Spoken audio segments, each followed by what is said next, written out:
UP विधानसभा चुनाव में जीत पर मध्य प्रदेश बीजेपी में भी खुशी का माहौल है।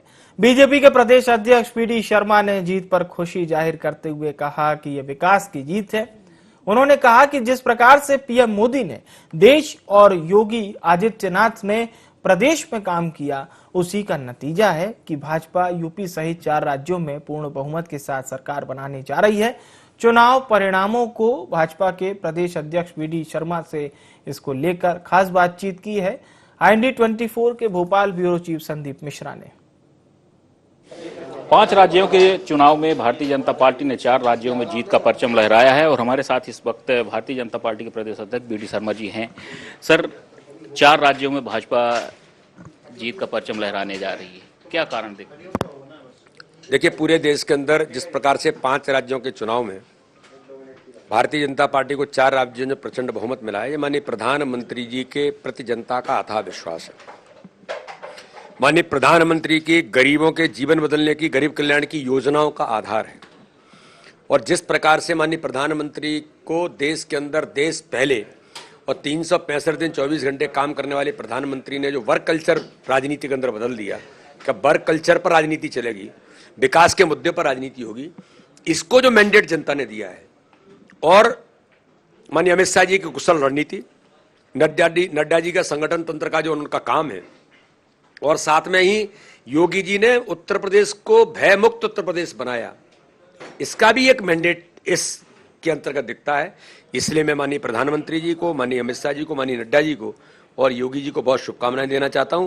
अन्य तीनों राज्यों के हमारे जो नेतृत्व है उनको भी शुभकामनाएं देना चाहता हूं। आपके माध्यम से एक प्रचंड बहुमत की जीत भारतीय जनता पार्टी को मिली है। एक माहौल क्रिएट किया गया था कि एंटी इनकम्बेंसी है, मोदी जी के खिलाफ जनता है, तो ये कहाँ गई एंटी इनकम्बेंसी?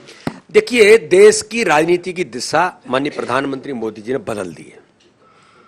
जो लोग एंटी इनकम्बेंसी की बात किन के लिए होती है? जो सरकारें काम नहीं करती। किन के लिए होती है? जो अपने लिए सोचते हैं, देश के लिए नहीं सोचते। किन के लिए होती है? जो अपने दल के लिए सोचते हैं, देश के लिए नहीं सोचते। लेकिन माननीय प्रधानमंत्री के नेतृत्व में देश पहले है। जो आदमी एक छुट्टी नहीं लिया जीवन के अंदर, और माननीय प्रधानमंत्री तो आध्यात्मिक पुरुष हैं, बाबा केदारनाथ का आशीर्वाद है, उनको तो बाबा महाकाल का आशीर्वाद है। तो ऐसा नेतृत्व जो देश के लिए 24 घंटे काम करता है और गरीबों के जीवन को बदलने का काम करता है, गरीबी हटाने का नारा नहीं देता, गरीबों का जीवन बदलता है। तो ये माननीय प्रधानमंत्री ने और जो दल जो इस चुनाव में इन्वॉल्व थे, जो अल्पसंख्यक तुष्टीकरण, जातिगत राजनीति और गुंडिज्म के आधार पर राजनीति करने की दिशा भी इस चुनाव ने बदल दी। माननीय प्रधानमंत्री जी के विकास और देश पहले इस मुद्दे पर जनता ने समर्थन दिया है।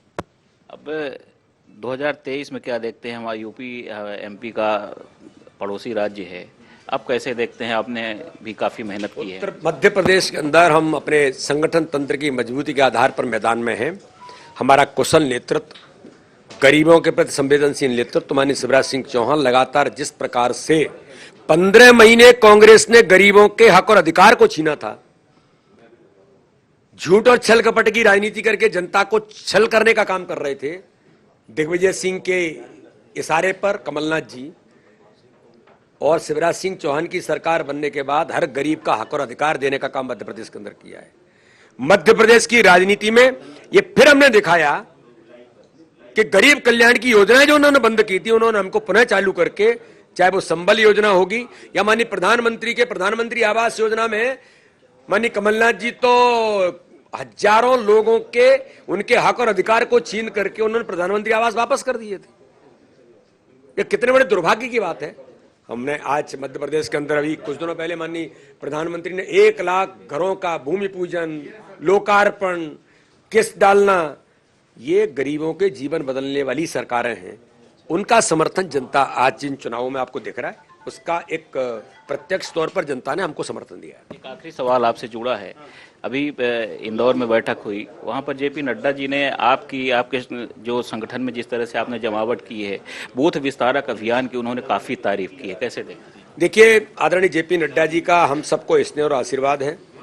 हमारे सम्मानीय राष्ट्रीय अध्यक्ष जी के नेतृत्व में जिस प्रकार से परचम फैल रहा है, मध्य प्रदेश के अंदर भी बूथ विस्तारक योजना में अपने सभी कार्यकर्ताओं ने, उसमें माननीय मुख्यमंत्री से लेकर के, मंत्रियों से लेकर के, सांसद, विधायक और सभी पदाधिकारी ठाकरे जी के जन्म शताब्दी वर्ष पर सक्षम बूथ बनाने के अभियान में जिस प्रकार से लगभग 21,000 कार्यकर्ता तो पूरे 10 दिन उन बूथों पर रहकर के जो काम किया और हजारों कार्यकर्ताओं ने मैदान में उतर के समर्पण समय का करके अपने संगठन को मजबूती दी, तो बूथ विस्तारक योजना भारत के इतिहास में भारतीय जनता पार्टी में भी एक अलग प्रकार का अभिनव प्रयोग था। उसके लिए माननीय अध्यक्ष जी ने हम सब लोगों को भारतीय जनता पार्टी मध्य प्रदेश की टीम स्पिरिट को, कोई एक व्यक्ति को नहीं, टीम स्पिरिट को, ये टीम स्पिरिट का ही परिणाम है कि एक सामूहिकता के आधार पर हम सब जुटे और अपने संगठन तंत्र को मजबूती करने में बूथ विस्तारक योजना बहुत ऐतिहासिक तौर पर सफल हुई और अभी समर्पण निधि का अभियान है, हम सब कार्यकर्ता उस काम में जुटे हैं। कितनी भी करे लेकिन श्रेय तो कैप्टन को ही जाता है। नहीं, वो बिल्कुल ठीक है, वो तो होता ही है, लेकिन मध्य प्रदेश में टीम स्पिरिट, सरकार संगठन का समन्वय और हमारे कार्यकर्ताओं की टीम भावना, ये उसी का परिणाम। तो आपने सुना बीजेपी प्रदेश अध्यक्ष बीडी शर्मा जी को, जिनका यही कहना है कि जो उत्तर प्रदेश में और अन्य राज्यों में जो जीत का परचम लहराने जा रही है भाजपा, तो इसका श्रेय विकास को जाता है, पीएम मोदी को जाता है और जो उन्होंने काम किया है उसी के कारण भारतीय जनता पार्टी आज चुनाव जीतने जा रही है। वीडियो जर्नलिस्ट राकेश के साथ संदीप मिश्रा, ND 24 भोपाल।